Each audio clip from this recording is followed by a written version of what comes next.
Raman spectroscopy is a spectroscopic technique used to observe vibrational, rotational, and other low-frequency modes in a system. It relies on inelastic scattering, or Raman scattering, of monochromatic light, usually from a laser in the visible, near-infrared, or near-ultraviolet range. The laser light interacts with molecular vibrations, phonons or other excitations in the system, resulting in the energy of the laser photons being shifted up or down. The shift in energy gives information about the vibrational modes in the system. Infrared spectroscopy yields similar, but complementary, information. Typically, a sample is illuminated with a laser beam. Electromagnetic radiation from the illuminated spot is collected with a lens and sent through a monochromator. Elastic scattered radiation at the wavelength corresponding to the laser line due, called elastic Rayleigh scattering, is filtered out while the rest of the collected light is dispersed onto a detector by either a notch filter or a bandpass filter. Spontaneous Raman scattering is typically very weak, and as a result the main difficulty of Raman spectroscopy is separating the weak inelastically scattered light from the intense Rayleigh scattered laser light. Historically, Raman spectrometers used holographic gratings and multiple dispersion stages to achieve a high degree of laser rejection. In the past, photomultipliers were the detectors of choice for dispersive Raman setups, which resulted in long acquisition times. However, modern instrumentation almost universally employs notch or edge filters for laser rejection and spectrographs either axial transmissive, rotational monochromator, or FT, and CCD detectors. There are a number of advanced types of Raman spectroscopy, including surface-enhanced Raman, resonance Raman, tip-enhanced Raman, polarized Raman, stimulated Raman, transmission Raman, spatially offset Raman, and hyper-Raman. Theoretical basis: the Raman effect occurs when electromagnetic radiation impinges on a molecule and interacts with the polarizable electron density and the bonds of the molecule in the phase and environment in which the molecule finds itself. For the spontaneous Raman effect, which is a form of inelastic light scattering, a photon excites the molecule in either the ground vibronic state or an excited vibronic state. This results in the molecule being in a so-called virtual energy state for a short period of time before an inelastically scattered photon results. The resulting inelastically scattered photon which is emitted/scattered can be either of higher or lower energy than the incoming photon. In Raman scattering, the resulting vibronic state of the molecule is a different rotational or vibrational state than the one in which the molecule was originally, before interacting with the incoming photon. The difference in energy between the original vibronic state and this resulting vibronic state leads to a shift in the emitted photon's frequency away from the excitation wavelength, the so-called Rayleigh line. The Raman effect is due to inelastic scattering and should not be confused with emission, where a molecule in an excited electronic state emits a photon of energy and returns to the ground electronic state, in many cases to a vibrationally excited state on the ground electronic state potential energy surface.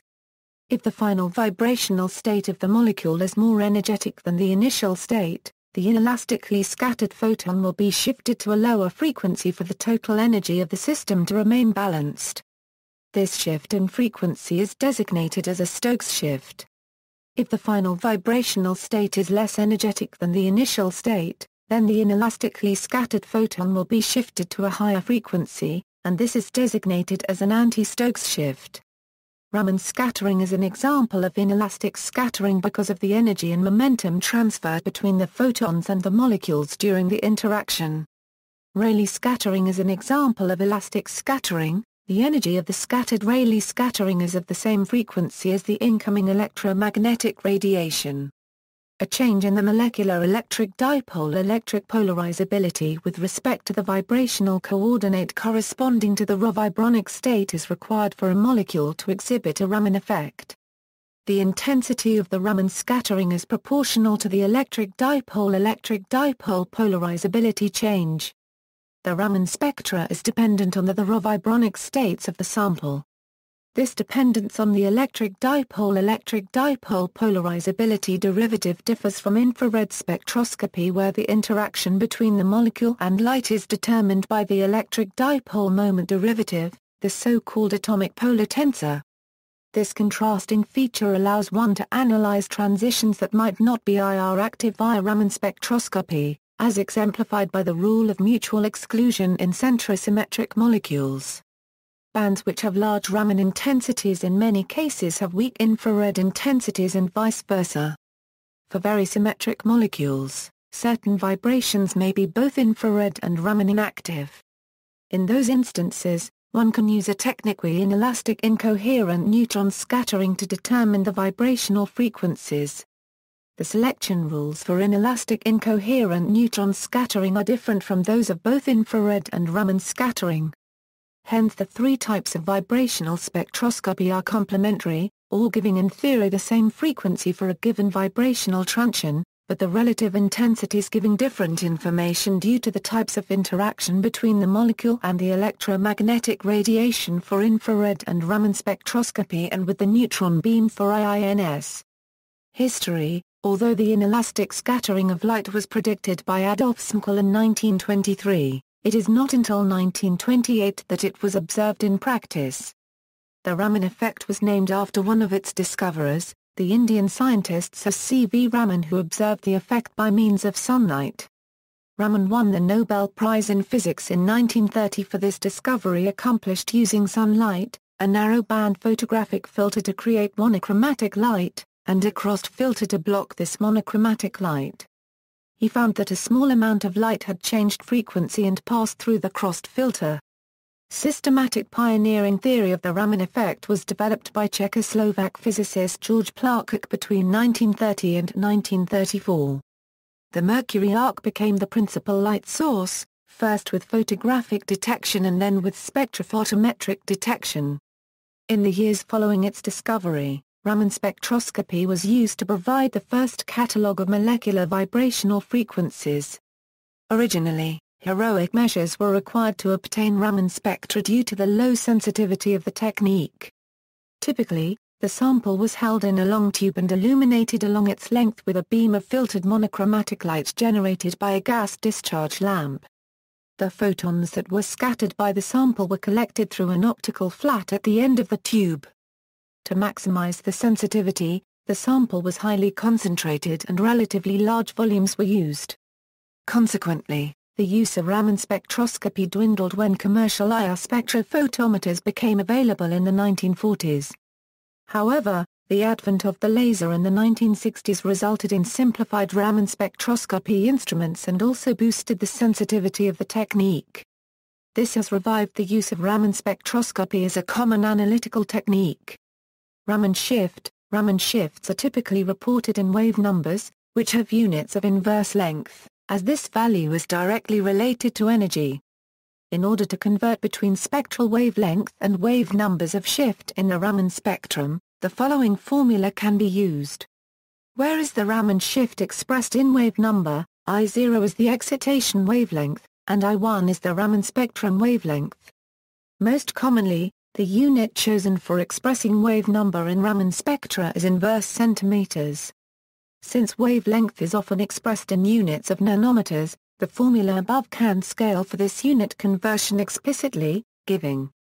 Applications: Raman spectroscopy is commonly used in chemistry, since vibrational information is specific to the chemical bonds and symmetry of molecules. Therefore, it provides a fingerprint by which the molecule can be identified. For instance, the vibrational frequencies of CO, C202, and C303 were identified and assigned on the basis of normal coordinate analyses using infrared and Raman spectra. The fingerprint region of organic molecules is in the range 500 to 2000 µ1. Another way that the technique is used is to study changes in chemical bonding, as when a substrate is added to an enzyme. Raman gas analyzers have many practical applications. For instance, they are used in medicine for real-time monitoring of anesthetic and respiratory gas mixtures during surgery. In solid-state chemistry in the biopharmaceutical industry, Raman spectroscopy can be used to not only identify active pharmaceutical ingredients, but in the case of multiple polymorphic forms, it can also be used to identify the polymorphic form of the API. For example, there are 4 different polymorphic forms of the API encased in a drug marketed by Gilead Sciences for cystic fibrosis. Both infrared and Raman spectroscopy can be used to identify and characterize the API which is used in the formulation of casein. In biopharmaceutical formulations, one must use not only the correct molecule, but the correct polymorphic form, as different polymorphic forms have different physical properties, for example, solubility, melting point, and Raman infrared spectra. In solid-state physics, spontaneous Raman spectroscopy is used to, among other things, characterize materials, measure temperature, and find the crystallographic orientation of a sample. As with single molecules, a given solid material has characteristic phonon modes that can help an experimenter identify it. In addition, Raman spectroscopy can be used to observe other low-frequency excitations of the solid, such as plasmons, magnons, and superconducting gap excitations. The spontaneous Raman signal gives information on the population of a given phonon mode in the ratio between the Stokes intensity and anti-Stokes intensity. Raman scattering by an anisotropic crystal gives information on the crystal orientation. The polarization of the Raman scattered light with respect to the crystal and the polarization of the laser light can be used to find the orientation of the crystal, if the crystal structure is known. Raman spectroscopy is the basis for distributed temperature sensing along optical fibers, which uses the Raman shifted backscatter from laser pulses to determine the temperature along optical fibers. Raman active fibers, such as aramid and carbon, have vibrational modes that show a shift in Raman frequency with applied stress. Polypropylene fibers also exhibit similar shifts. The radial breathing mode is a commonly used technique to evaluate the diameter of carbon nanotubes. In nanotechnology, a Raman microscope can be used to analyze nanowires to better understand the composition of the structures. Spatially offset Raman spectroscopy, which is less sensitive to surface layers than conventional Raman, can be used to discover counterfeit drugs without opening their packaging, and for non-invasive monitoring of biological tissue. Raman spectroscopy can be used to investigate the chemical composition of historical documents such as the Book of Kells and contribute to knowledge of the social and economic conditions at the time the documents were produced.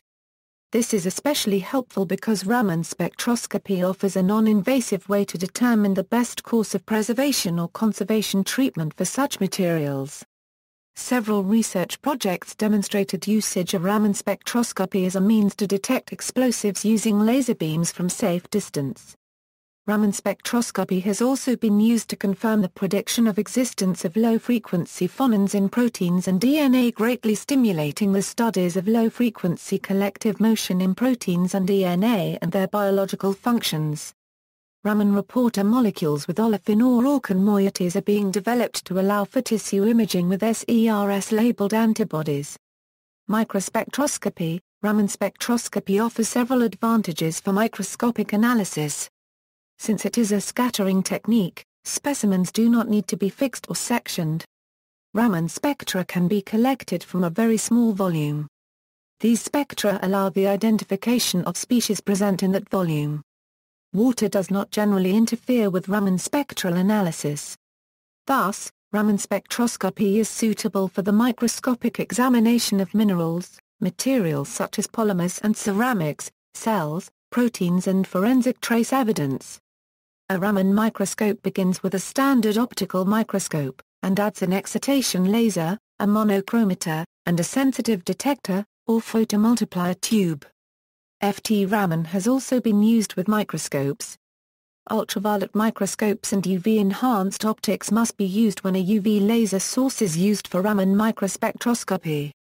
In direct imaging, the whole field of view is examined for scattering over a small range of wave numbers.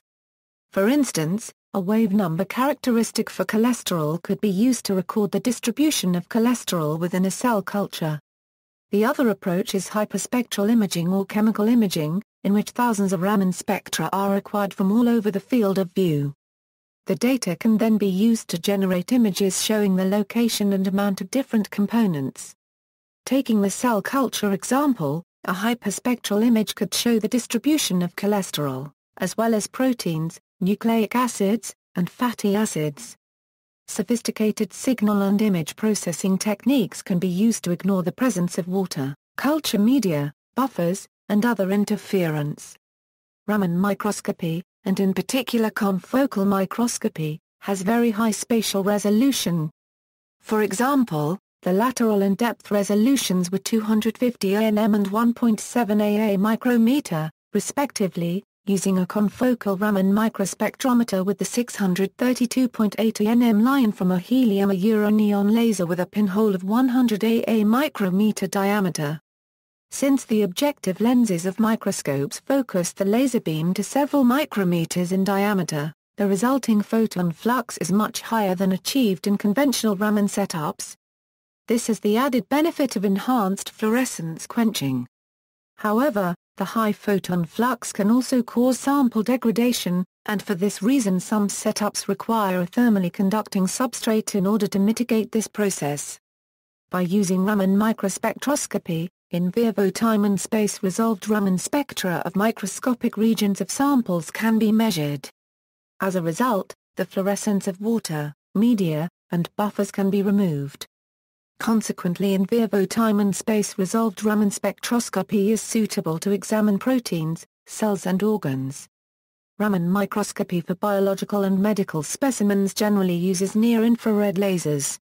This reduces the risk of damaging the specimen by applying higher energy wavelengths.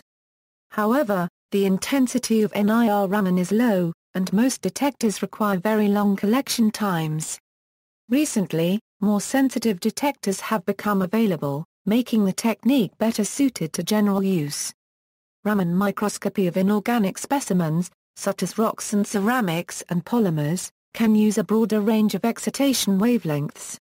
Polarized analysis, the polarization of the Raman scattered light also contains useful information.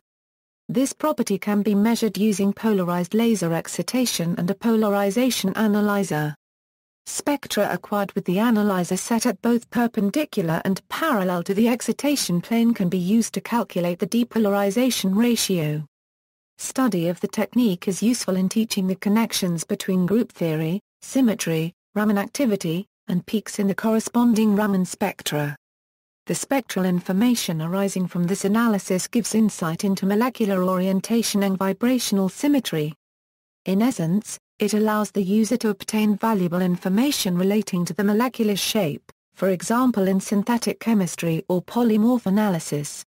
It is often used to understand macromolecular orientation in crystal lattices, liquid crystals or polymer samples. It is convenient in polarized Raman spectroscopy to describe the propagation and polarization directions using Porto notation, described by and named after Brazilian physicist Sergio Pereira da Silva Porto. Variations. Several variations of Raman spectroscopy have been developed. The usual purpose is to enhance the sensitivity, to improve the spatial resolution, or to acquire very specific information. Surface-enhanced Raman spectroscopy are normally done in a silver or gold colloid or a substrate containing silver or gold. Surface plasmons of silver and gold are excited by the laser, resulting in an increase in the electric field surrounding the metal. Given that Raman intensities are proportional to the electric field, there is large increase in the measured signal. This effect was originally observed by Martin Fleischmann, but the prevailing explanation was proposed by Van Duyn in 1977. A comprehensive theory of the effect was given by Lombardy and Burke. Resonance Raman spectroscopy the excitation wavelength is matched to an electronic transition of the molecule or crystal, so that vibrational modes associated with the excited electronic state are greatly enhanced. This is useful for studying large molecules such as polypeptides, which might show hundreds of bands in conventional Raman spectra. It is also useful for associating normal modes with their observed frequency shifts. Surface-enhanced resonance Raman spectroscopy a combination of SERS and resonance Raman spectroscopy that uses proximity to a surface to increase Raman intensity, and excitation wavelength matched to the maximum absorbance of the molecule being analyzed. Angle-resolved Raman spectroscopy not only are standard Raman results recorded but also the angle with respect to the incident laser. If the orientation of the sample is known, then detailed information about the phonon-dispersion relation can also be gleaned from a single test. Hyper-Raman, a non-linear effect in which the vibrational modes interact with the second harmonic of the excitation beam. This requires very high power, but allows the observation of vibrational modes that are normally silent. It frequently relies on SERS-type enhancement to boost the sensitivity. Spontaneous Raman spectroscopy, used to study the temperature dependence of the Raman spectra of molecules. Optical tweezers Raman spectroscopy, used to study individual particles, and even biochemical processes in single cells trapped by optical tweezers. Stimulated Raman spectroscopy, a spatially coincident, two-color pulse transfers the population from ground to a raw vibrationally excited state, if the difference in energy corresponds to an allowed Raman transition, and if neither frequency corresponds to an electronic resonance. Two-photon UV ionization, applied after the population transfer but before relaxation, allows the intramolecular or intermolecular Raman spectrum of a gas or molecular cluster to be collected. This is a useful molecular dynamics technique. Spatially offset Raman spectroscopy, the Raman scattering beneath an obscuring surface is retrieved from a scaled subtraction of two spectra taken at two spatially offset points. Coherent anti-Stokes Raman spectroscopy, two laser beams are used to generate a coherent anti-Stokes frequency beam, which can be enhanced by resonance. Raman optical activity, measures vibrational optical activity by means of a small difference in the intensity of Raman scattering from chiral molecules in right and left circularly polarized incident light or, equivalently, a small circularly polarized component in the scattered light. Transmission Raman, allows probing of a significant bulk of a turbid material, such as powders, capsules, living tissue, etc. It was largely ignored following investigations in the late 1960s but was rediscovered in 2006 as a means of rapid assay of pharmaceutical dosage forms. There are also medical diagnostic applications. Inverse Raman spectroscopy. Tip-enhanced Raman spectroscopy, uses a metallic tip to enhance the Raman signals of the molecules situated in its vicinity. The spatial resolution is approximately the size of the tip apex. TERS has been shown to have sensitivity down to the single molecule level and holds some promise for bioanalysis applications. Surface plasmon polarity enhanced Raman scattering, this approach exploits apertureless metallic conical tips for near-field excitation of molecules. This technique differs from the TERS approach due to its inherent capability of suppressing the background field.